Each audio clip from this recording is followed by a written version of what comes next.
This week, we're going to take some time to think about who the patrons of music libraries are and why they use music libraries. We'll focus this week on academic and public libraries because the users of ensemble libraries are fairly limited and special libraries are so varied that it's hard to make any kind of generalizations. We will talk a bit next week about performance library users and their information seeking. The important thing, no matter where you end up, is of course to think about your patrons. There's not a lot of research on the use of music collections in public libraries specifically, but some of the findings of Pew Research Center studies of both public libraries and of the cultural practices of young adults can be useful in thinking about who the most frequent users of public libraries are.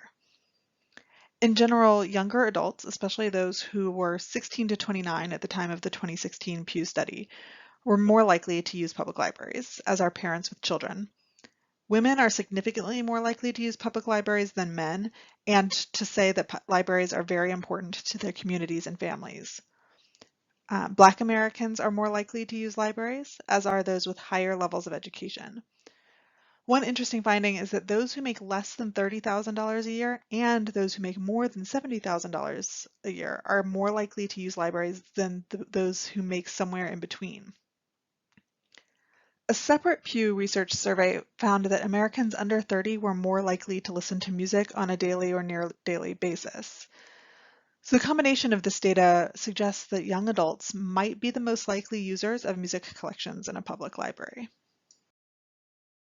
While there isn't much research to use as a basis for generalizations about how users use music collections in public libraries, we can group most uses into one of these categories.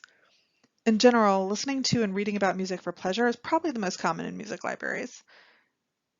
Research on information behavior of music fans and leisure listeners suggests that browsing is very important and that they prefer informal information sources, such as fan forums and websites, rather than libraries. Given the ease of streaming media for very little cost now, libraries looking to serve casual leisure listening needs would need to make browsing and discovering new music very appealing to compete for patrons. The users who are more likely to use the library might fall into the category of what some academic literature calls serious leisure users. So theories of serious leisure, which we'll read a little bit about this week, divide activities into knowledge acquisition and knowledge expression. So one way to frame some of the services that we provide to users of public library music materials, and maybe also non-major users of academic libraries, is to think about our support of both of these elements, the knowledge acquisition and the knowledge expression. In addition to acquiring information about their interests through listening and reading, serious leisure users, such as amateur musicians, might use resources to prepare for performance or for writing activities such as program notes or blogs or reviews where they express the knowledge they've gained.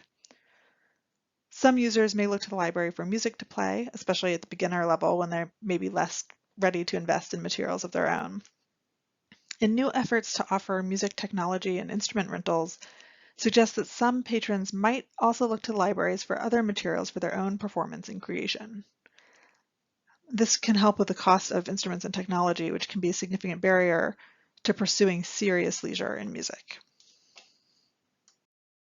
In addition to collections and materials, programming and outreach activities can contribute to supporting knowledge acquisition and expression by serious leisure users. Pew surveys have found an increase over time in the number of people attending library programming, meaning that music library users are likely to look for programming as well as collections. And Pew Research Center studies also surveyed users about a variety of aspects of public libraries, including the ways public libraries are seen as contributing to their communities.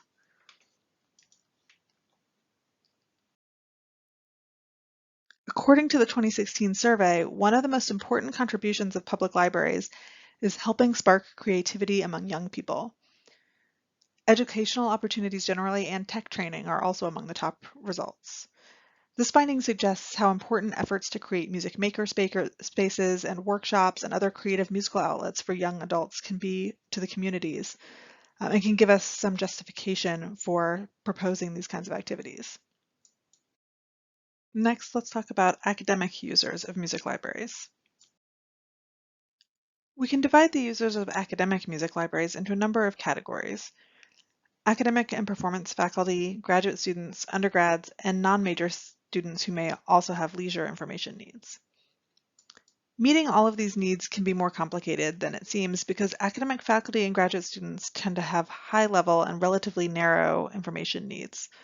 But courses for undergrads who make up a much larger proportion of the users may require mostly more general resources, making maintaining the high-level research collections that faculty and grad students expect hard to justify.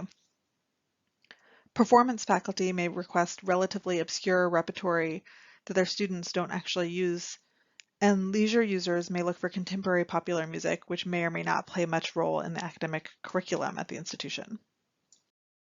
We can think of the uses of music in academic libraries in similar categories to those we use for public libraries, but with perhaps reversed emphasis. Most of the reading and listening provided by the academic library is in support of knowledge expression and creation, either in the form of academic research outputs, such as term papers or journal articles, or in the form of performance and composition. Leisure reading and listening certainly happens in academic libraries as well, but it's incidental and not the focus of collection or programming efforts. Among those uses and users we've discussed, there's some variation by subdiscipline that you may need to be aware of, especially if you don't already have experience in academic music. Musicology and ethnomusicology as fields study music and its cultural context.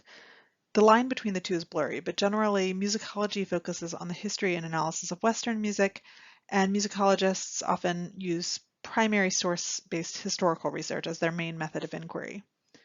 Ethnomusicologists traditionally study folk and non-Western musical traditions, and they're more likely to use anthropological fieldwork as a method. Music theorists are focused on the study of music systems, including analyzing the way music works. And performance in academic contexts includes both ensemble performance, such as orchestra and chamber music groups, and studios, where faculty teach students on a primary instrument one-on-one and in small groups. These fields have different needs in terms of collections, information literacy support, and programming, so it's helpful to be aware of the differences and what's most prominent in your institution. I'll include a brief reading on some of the fields as an optional reading for those with less exposure to academic music departments.